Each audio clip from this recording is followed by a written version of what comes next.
Part 1/3, she dumped me when she won the lottery. Then came crawling back.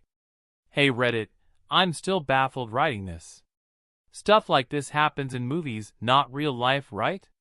So, here's the cold hard truth.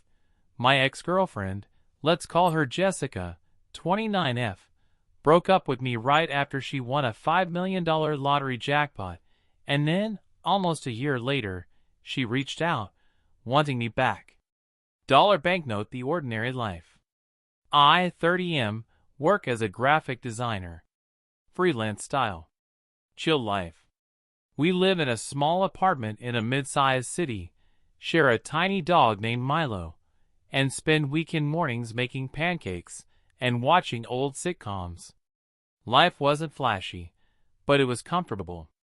We met when I designed her cousin's wedding invitation. Smart, funny, caring. She worked in a local bakery, always had flour dusted in her hair. I liked that. We dated for 3 years. We fought sometimes, about money, career moves, where to go on vacations, but we always came back to each other. We had plans for a tiny house one day. A garden. Dogs. DIY everything. Admission tickets, the lotto ticket. She always bought lotto tickets. For fun. She said sometimes she imagined what she'd do if she won. A hot tub. Renting a cute A-frame cabin someday? Who knows? So when she called me after work and asked me to sit down, her voice shook. I won, she said. I laughed first, waiting for the punchline. The lottery, she repeated. My brain crashed. $5 million arrived in our bank account within hours. During the breakup. A few hours after her win, she told me, I need space. That night, she packed. She gave me a hug. I can't do this right now, she said. I don't know who I am. She moved into a hotel. Then an Airbnb. She stopped answering my calls. Eventually, she texted, I think we need to break up. I'm sorry. No explanation. Just that. The money? She left it in savings. She said not touching it was the only clean thing she could do. Firecracker, the fallout. My brain short-circuited. One moment, I had my partner and small life. Next, I had nothing. She emptied the shared fridge. Took Milo, or so I thought at first. But Milo ran back to me later, and she left the dog with me. Said, he's yours. You always took care of him better. Friends and family called. Did she go crazy? You deserve better. Was it the money? I didn't answer.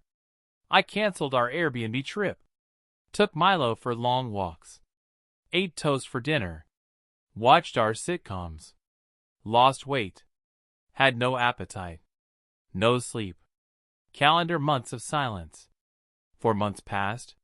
She vanished from social media. Deleted her Facebook. Blocked my number. I mourned her properly 6 nights later, when I realized meals were optional. T-shirts were clean enough. Silence was deafening. Granted, my mom checked in. Sent care packages, lap blankets, bad soup, enough snacks to tank some extra weight. I told her I was okay. Brain clue from tabloid. 6 months later, a tabloid posted an article. Lottery winner splits with boyfriend. What happened? It included a grainy photo of her in a spa robe, holding a check. She'd moved on, or so it seemed. I didn't comment, but I logged in to see if she was tagging me. Deleted posts. No clue where she was. Envelope, the first message. Then, almost exactly 9 months after the breakup, I got a message in my email. From her. New address. Hi. I know this is strange. I didn't expect to reach out. But I screwed up. And I'm sorry. I've been to therapy. I lost sense of self. I never should have walked away. I spent 2 hours staring at my inbox. Then deleted it. Receipt, the internal monologue. I told myself.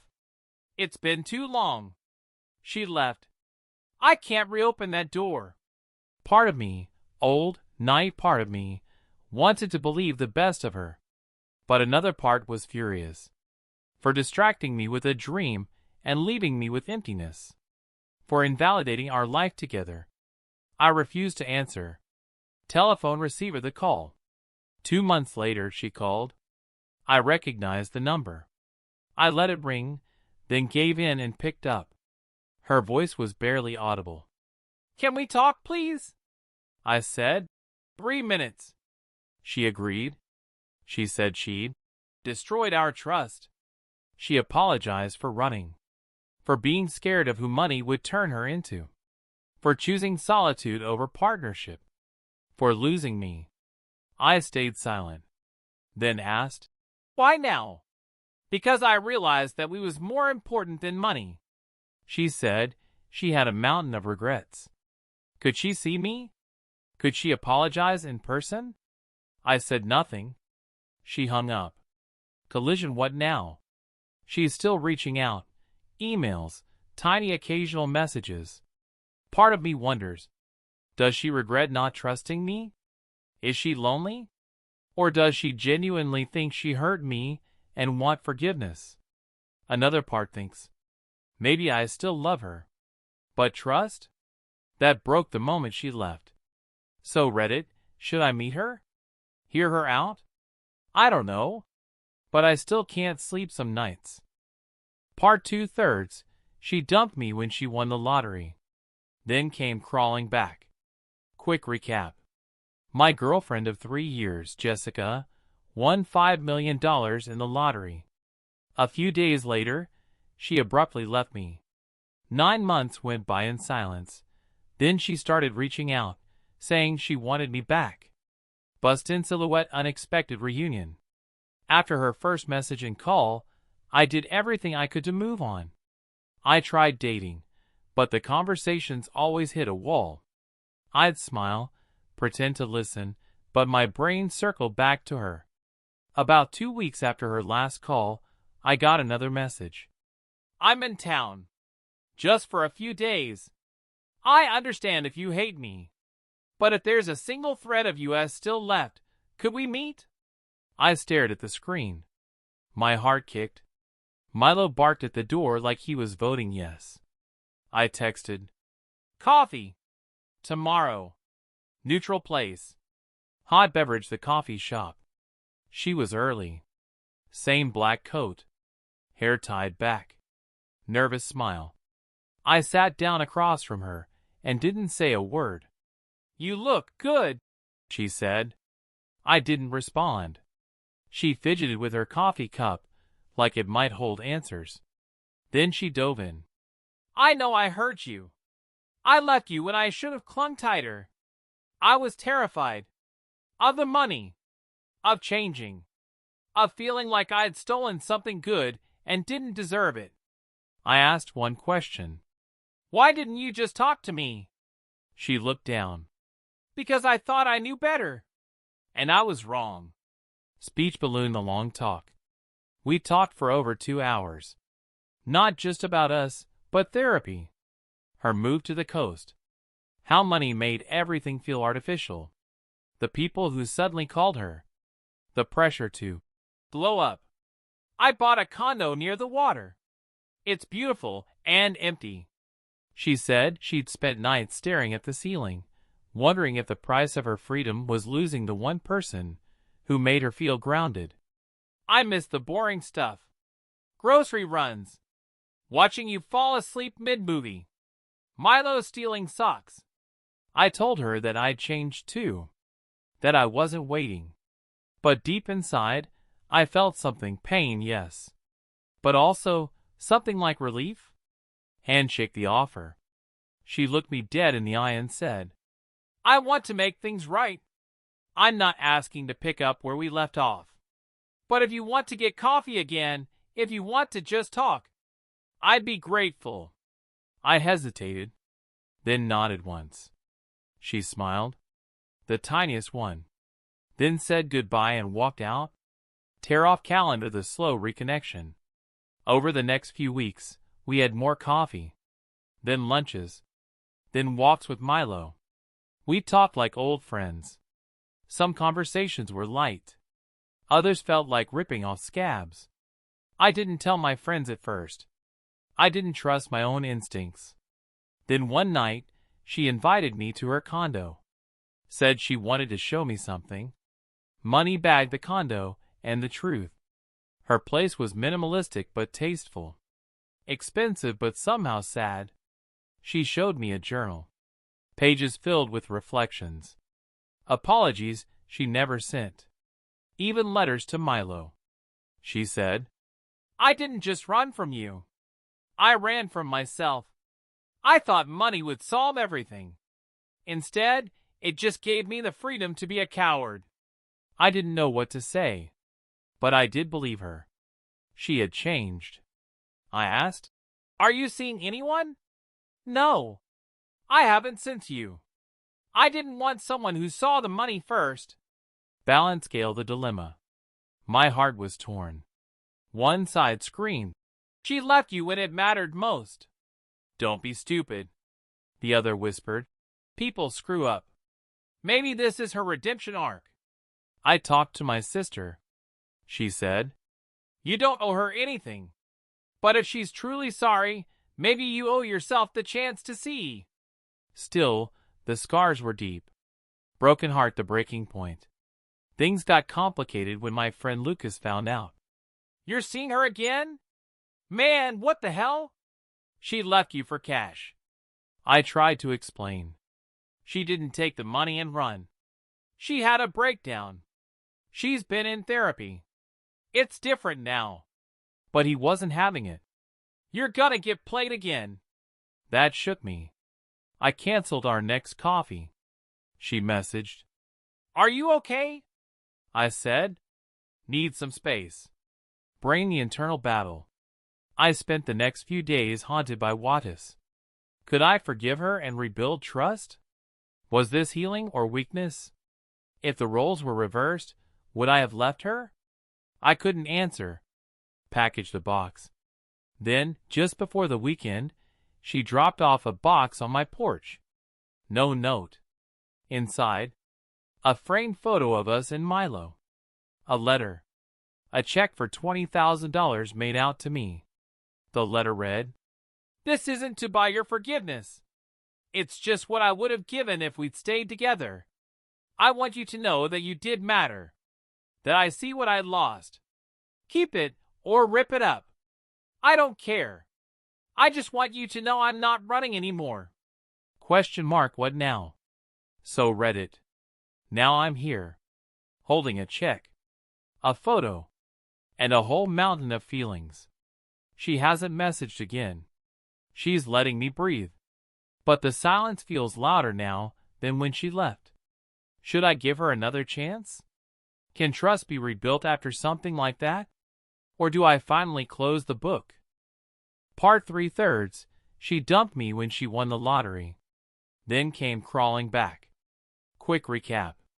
Jessica, my ex, left me right after winning $5 million in the lottery. 9 months later, she started reaching out, apologizing.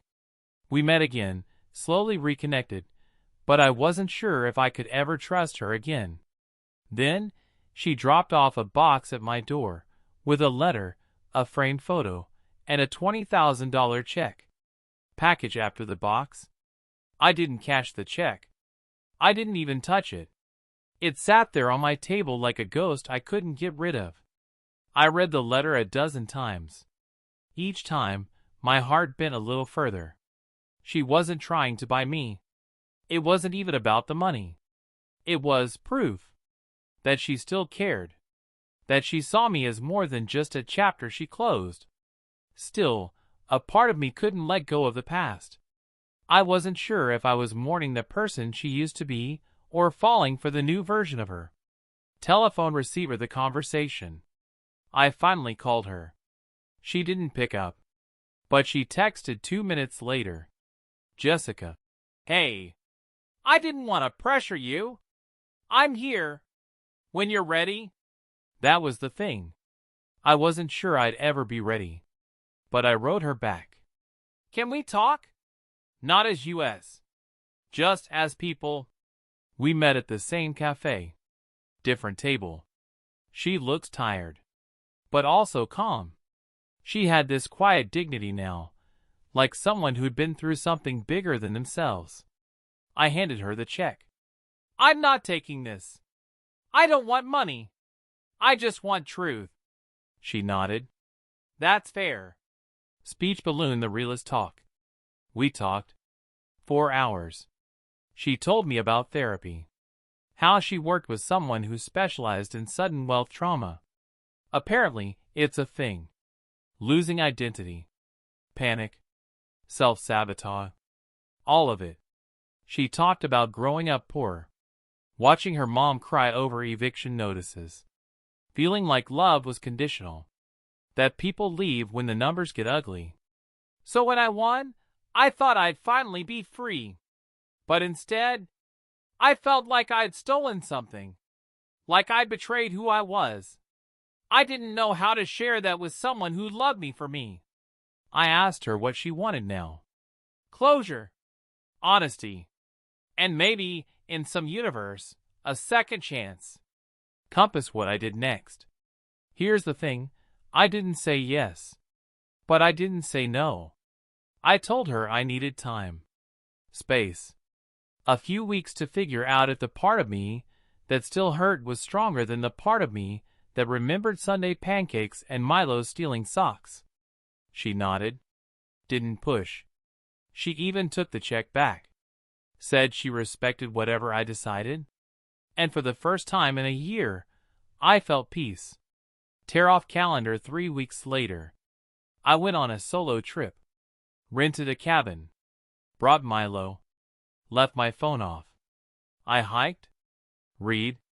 Slept without headphones. Thought about who I was without her, and who I became because of her. One night, I looked at an old photo. Us pre-lottery. Laughing over burnt cookies. And I realized I'd forgiven her already. Not because she begged. Not because of money. Because I needed to let go of the anger to move forward, whatever direction that might be. Speech balloon the decision. When I came back, I texted her. Let's talk. One last time. We met. I told her. I don't know if I can be your boyfriend again, but I do want you in my life. I think we owe it to ourselves to see where this goes. Slowly. She smiled. The kind of smile that doesn't need words. Man and woman holding hands where we are now. It's been 5 months since then. We're something. Not labeled. We get coffee. Walk Milo. Watch movies. Sometimes we sit on the couch and don't say anything for hours. She still has the money. But now she's taking classes.